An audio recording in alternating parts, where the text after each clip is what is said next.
Salam saudara dan saudariku yang saya kasihi dalam nama Tuhan yang Maha Agung, Juru Selamat yang sungguh ajaib perkasa, yaitu Yesus Kristus.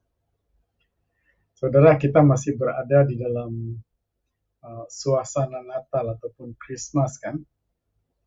Ya, dan memang kita masih merasakan perayaan ulang tahun berita baik, berita keselamatan itu sejak 2000 tahun yang lampau.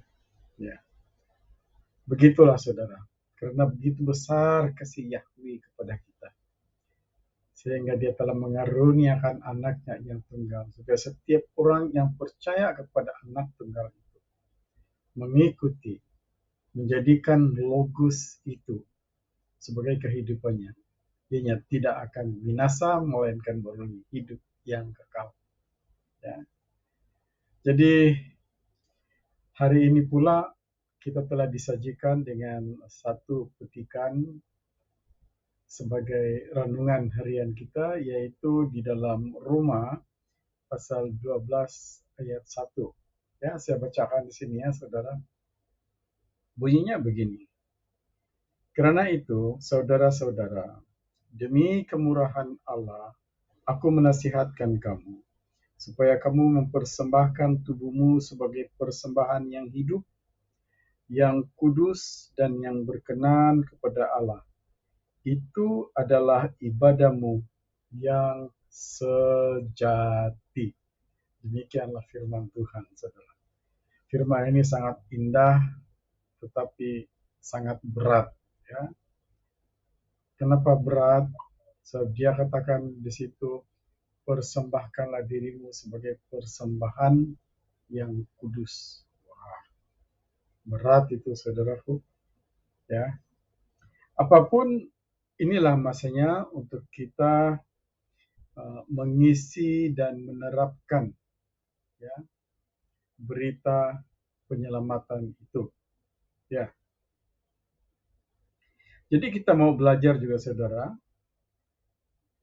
mempersembahkan tubuh sebagai persembahan yang hidup. Kita mau memahami dengan jelas apakah yang dimaksudkan dengan mempersembahkan tubuhmu sebagai persembahan yang hidup. Ya, kalau kita melihat di dalam bahasa aslinya, kita dapat melihat ada sedikit perbedaan di situ dengan bahasa aslinya. Kalau boleh saya terjemahkan semula ya, ya seolah-olah persembahkan tubuhmu sebagai kurban hidup. Kita perlu mempersembahkan tubuh kita sebagai kurban yang hidup, ataupun kurban yang kudus, berkenan kepada Yahweh itu sendiri. Kita harus mempersembahkan persembahan kita sebagai kurban hidup yang kudus dan yang berkenan kepada Yahweh itu sendiri. Itu apa yang dikatakan dalam bahasa aslinya itu sebenarnya. Ya, oke. Yang keduanya, bagaimana tubuh ini dikurbankan tanpa melalui kematian jasmani. Biasanya persembahan itu dia harus disembeli. Kalau binatang dia harus disembeli, kemudian darahnya dicurahkan, lepas itu ianya dibakar di dalam api, seperti itu. Tetapi di sini dia tidak, dia katakan sebagai kurban hidup yang kudus dan yang menyenangkan hati Yahweh itu sendiri. Jadi kita kena belajar itu. Ya. Kita kena mengupas apakah yang dimaksudkan di situ. Jadi untuk mengetahui lebih lanjut lagi, maka kita perlu mengenal kembali siapakah manusia ini. Kita sudah belajar itu dalam video-video sebelumnya, tapi kita memorize balik. Ya.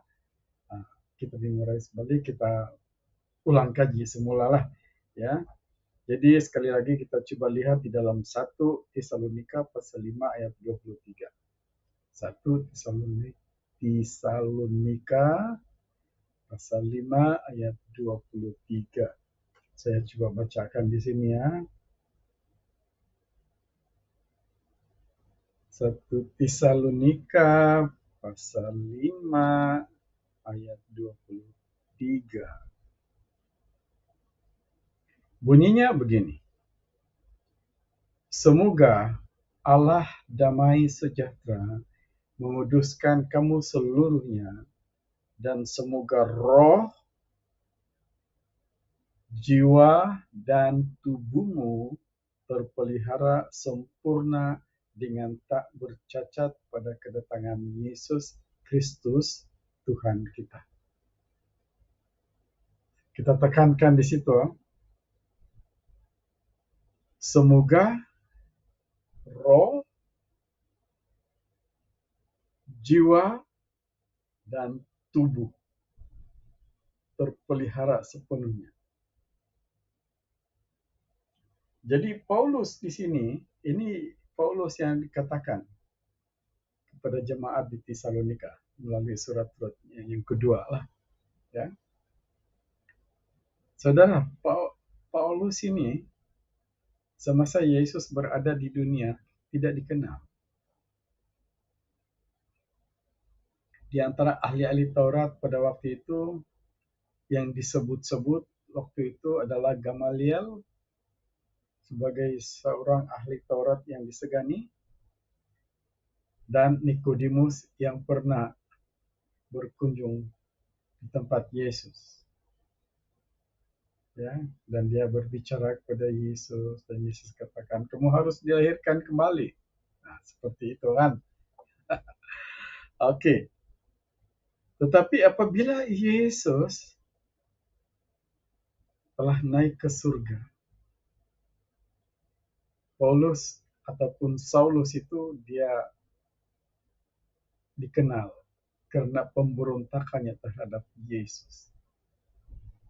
Yang anehnya, Yesus berkenan kepada Saulus, dan akhirnya dia menjadi rasul yang terakhir. Ya,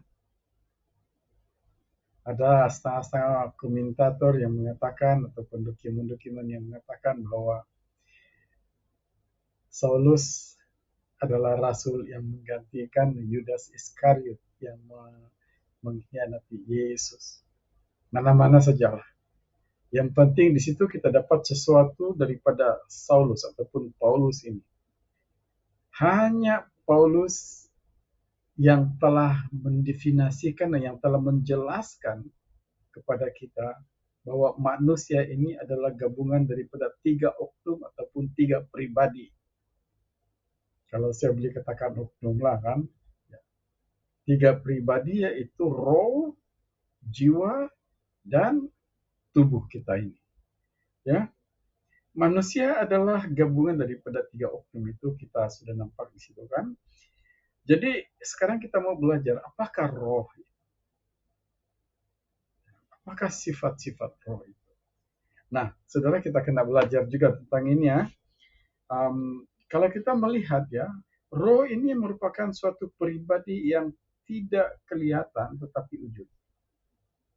Dia merupakan suatu pribadi yang kelihatan, yang tidak kelihatan maksudnya, tapi wujud. Sebagai contohnya yang ada sekarang ini, ada angin. Tetapi kita tidak nampak angin, kita cuma dapat merasa. Kita sebagai manusia secara biasa ini tidak dapat melihat Yahweh itu. Kecuali kalau Roh Kudus kita diizinkan untuk melihat, baru kita boleh melihat dia. Seperti halnya dengan Rasul Yohanes ataupun Musa sendiri. Ya, dia ada tapi tidak kelihatan. Yang keduanya, roh itu sendiri, ya, roh itu sendiri mempunyai kuasa. Yahweh meruahkan, ya, roh itu dan menyebabkan manusia hidup. Ya. Jadi roh ini memang luar biasa. Dia ada kuasa semula jadi, supernatural. Ya. Yang ketiganya, roh ini dia boleh berhubung dengan alam rohnya sendiri. Di alam roh banyak jenis-jenis roh, ada yang roh jahat, ada yang roh kudus, roh yang bagus daripada surga. Dan kalau kita melihat itu roh kudus itu berasal dari dalam jiwa Yahweh itu sendiri. Ya. Jadi itu satu kelebihan dalam roh. Roh itu kalau dia berada di dalam jiwa kita dan dia dekat dengan Yahweh, maka kita mempunyai semangat dan banyak lagi lah. Ya, sehingga kalau orang yang sangat dekat dengan Yahweh, rohnya dekat dengan Yahweh itu, dekat dengan Yesus Kristus Tuhan kita, penyelamat itu, maka dia boleh membuat apa saja jenis mujizat. Bukan saja menyembuhkan orang, tapi bermacam-macam. Itulah roh manusia itu sendiri. Kemudian yang keduanya, tadi kita bercakap tentang roh, sekarang kita bercakap tentang jiwa. Ya. Jiwa ini pun tidak kelihatan. Ya. Jiwa itu tidak kelihatan. Dia merupakan sumber kepada emosi, sumber kepada memori ataupun ingatan dan keinginan, ya, ataupun naluri, ataupun sumber kepada daya fikir kita. Maksudnya akal budi, ada yang mengatakan hikmat. Seperti itu, saudara. Ya. Dan jiwa ini, ya, merupakan alat ataupun bahagian ataupun pribadi yang boleh membentuk karakter manusia. Itu hebatnya jiwa itu. Ya. Kadang-kadang jagalah hatimu, dalam firman Tuhan mengatakan jagalah hatimu, nah, begitu kan. Nah, kemudian itu adalah jiwa. Kemudian kita masuk kepada tubuh. Tubuh ini kelihatan dan boleh bergerak. Inilah tubuh kita ini. Ada kepala, tapi macam-macam lah kan kepala.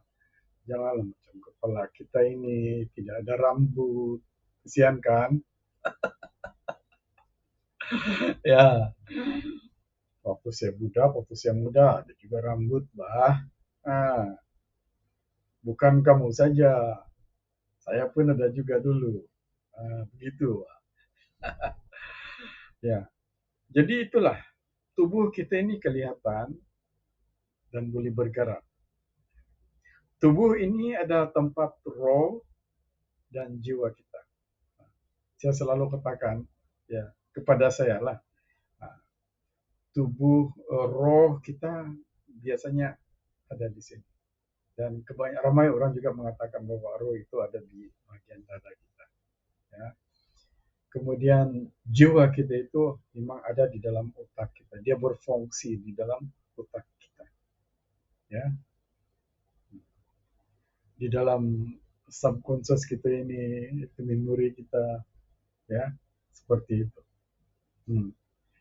Jadi kalau ini sedikit pengalaman, kalau roh jahat menyerang kita, biasanya roh jahat itu iblis, setan ataupun jin, dia akan menyerang memori kita dulu yang ada di belakang kita, di tengkuk kita ini, ya. Seperti itu. Ya. Jadi itulah jiwa kita itu. Ya. Selalunya, ya, jiwa dan roh itu selalunya diserang oleh musuh kita, yaitu roh-roh jahat yang lebih, saya mau katakan, yaitu setan, jin, dan iblis. Dia akan menyerang kita punya uh, jiwa itu selalunya, dan juga roh kita. Ya, sebab itu tidak semua orang yang ada di dalam jiwa manusia itu berkenan kepada Yahweh itu sendiri. Tidak semua di dalam jiwa manusia itu yang berkenan kepada Yahweh itu sendiri. Sebab ada serangan untuk menguasai pemikiran kita. Kita tidak sadar itu. Tapi kalau kita selalu berdoa, menyembah dekat kepada Yahweh itu, selalu membaca firman Tuhan dan merenungkan kehebatan, keagungan Juru Selamat kita itu, Yesus Kristus itu sendiri. Sebab nama Yesus itu pun, dia ada kuasa. Kalau roh dan jiwa kita itu kita satukan untuk menyebut nama Yesus, saudara akan rasa bagaimana kuasa itu berada di dalam tubuh kita sendiri. Ya, jadi itulah. Sebab kita ini tidak sempurna, sebab serangan-serangan daripada roh jahat itu, setan, jin, dan iblis, maka Yahweh telah memberikan petunjuk-petunjuk ataupun panduan-panduan kemuliaan. Dengan cara bagaimana? Melalui logos, firman, yang diajarkan, yang dihidupi oleh Yesus itu sendiri. Ya, jadi firman itu adalah sebagai panduan kehidupan kita. Ya, panduan kehidupan kita. Oke, kita sudah masuk kepada bahagian ketiga itu sebenarnya. Ya, roh dan jiwa kita itu selalunya diserang, ya, dalam bahagian yang ketiga itulah maksud saya, dan menyebabkan kita selalunya tidak sempurna. Ya. Kemudian yang keempat, ya, salah satu cara kita untuk terus berusaha, berjuang untuk menjadi sempurna, kita perlu mempersembahkan tubuh kita ini ataupun kehidupan kita ini sebagai korban hidup yang kudus dan yang berkenan kepada Yahweh itu sendiri. Ya. Jadi bagaimana caranya? Kita lihat di dalam Filipi pasal 2 ayat 7. Filipi pasal 2 ayat 7. Ya, saya bacakan di sini ya, Saudara. Filipi pasal 2 ayat 7. Bunyinya begini. Melainkan telah mengusungkan dirinya sendiri dan mengambil rupa seorang hamba dan menjadi sama dengan manusia. Nah, yang dimaksudkan di sini kalau kita lihat daripada ayat 1 sampai 8 sampai 9 kemudian sampai 10, ya, sampai 11, kita dapat mengetahui bahwa yang dimaksudkan oleh Paulus di sini adalah Yesus itu sendiri. Dalam video saya sebelumnya saya sudah katakan ini. Yesus dalam firman Tuhan itu tadi mengatakan Yesus telah mengusungkan diri. Dan saya telah mengatakan Yesus telah mengusungkan seluruh jiwanya itu. Mengusungkan seluruh pemikirannya itu. Keinginannya, segala cara berpikirnya itu. Ya. Segala perasaannya itu dia kusungkan dan dia tumpuhkan kehendak Yahweh itu, logos itu, dan dia hidupi. Ya. Dia hidup sesuai dengan firman, logos itu sendiri. Itulah kita perlu, Yesus sudah melakukan itu dan kita perlu hidup, berusaha hidup kudus seperti Yesus. Dan salah satu cara untuk hidup kudus adalah mengusungkan, mematikan. Kalau dilihat di sini, maksud mengusungkan itu sebenarnya kita sudah tidak punya apa-apa. Dalam bahasa aslinya itu sebenarnya dia mengatakan sudah tidak ada apa-apa. Ya, dia sangat kosong sudah. Yang ada cuma logos itu sendiri. Dan itulah yang dia hidupi. Ya, jadi itulah dalam Filipi pasal 2 ayat 7. Yang keduanya kita lihat di dalam Mazmur ya. Dalam Mazmur pasal 39. Mazmur 39 mengatakan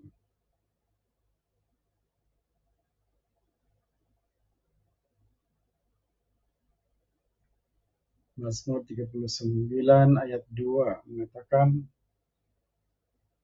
aku keluh, aku diam, aku membisu, aku jauh dari hal yang baik, tetapi penderitaanku makin berat. Aku keluh, aku diam, aku membisu, aku jauh dari hal yang baik, tapi penderitaanku makin berat. Hatiku bergejolak dalam diriku, menyala seperti api ketika aku berkeluh kesah. Aku berbicara dengan lidahku. Kalau kita melihat di sini ya, kalau kita melihat betul-betul di sini apa yang dia katakan ini, ya, sebenarnya dia coba menahan dirinya, menahan diri daripada segala sesuatu yang tidak baik. Coba kita lihat di dalam ayat 1 itu tadi. Kita masuk ke dalam ayat 1. Tidak perlulah pergi untuk pemimpin biduan itu. Ya, kita terus pergi kepada 39:2. Pikirku, aku hendak menjaga diri, supaya jangan aku berdosa dengan lidahku. Aku hendak menahan mulutku dengan kekang selama orang fasik masih ada di depanku. Bukan orang fasik, orang fasik. Nah, saudara kita menjaga diri kita. Oke, itu Mazmur yang mengatakan. Coba kita lihat di dalam Yesaya. Yesaya 56. Ya. Yesaya 56 ayat 2. Ini lebih jelas lagi. Berbahagialah orang yang melakukannya, dan anak manusia yang berpegang kepadanya, yang memelihara hari Sabat dan tidak menajiskannya, dan yang menahan diri dari setiap perbuatan jahat. Dua perkara yang dia tekankan di situ. Yesaya menekankan dua perkara. Satu, memelihara hari Sabat. Hari Sabat itu hari untuk Yahweh itu sendiri. 6 hari kita bekerja dan pada hari yang ketujuh kita khususkan kepada Yahweh itu sendiri. Ya. Lepas itu kita menahan diri daripada segala keinginan-keinginan kita yang dipengaruhi oleh roh jahat, setan, jin, dan iblis, yang coba memerangkap kita untuk melakukan hal-hal yang jahat. Dosa itu, saya teringat satu kata kawan-kawan di YouTube. Dosa itu inak rasanya, dia kata. Memang betul. Kau memikirkan sesuatu yang baik, tetapi sebenarnya kesannya itu sangat bahaya. Ya. Jadi itulah.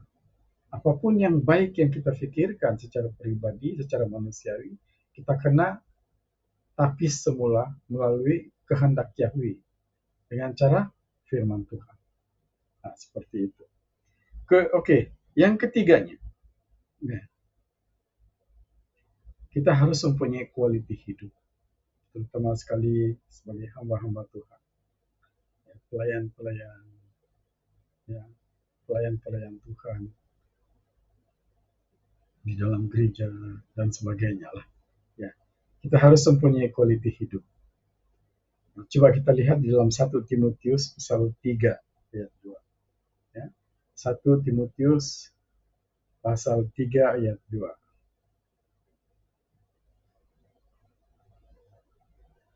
1 Timotius pasal 3 ayat 2. Dia kata begini, karena itu penilik jemaat haruslah seorang yang tak bercacat, suami dari satu istri, dapat menahan diri, bijaksana, sopan, suka memberi tumpangan, cakap mengajar orang. Ya. Lepas itu kita lihat lagi di dalam ayat 11. Ya. Ayat 11 apa dia kata di situ? Demikian pula istri-istri hendaklah orang terhormat, jangan pemfitnah, hendaklah dapat menahan diri dan dapat dipercayai dalam segala hal. Quality hidup. Dia menekankan tentang quality hidup. Saudara, itulah sebenarnya maksud menjadikan kehidupan ini sebagai korban hidup yang kudus dan yang menyenangkan hati Yahweh itu sendiri. Ya, itulah saudara. Kita lihat, sebagai penutup kita lihat dalam Filipi. Ya, Filipi pasal 3. Kita lihat di dalam Filipi pasal 3, ya.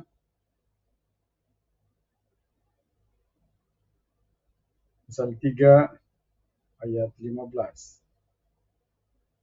dan 16. Bunyinya begini. Karena itu, marilah kita yang sempurna berpikir demikian. Dan jikalau lain pikiranmu tentang salah satu hal, hal itu akan dinyatakan Allah juga kepadamu. Tapi baiklah tingkat pengertian yang telah kita capai, kita lanjutkan menurut jalan yang telah kita tempuh. Saudara, Roh Kudus akan memberitahu kita, membentuk kita, ya.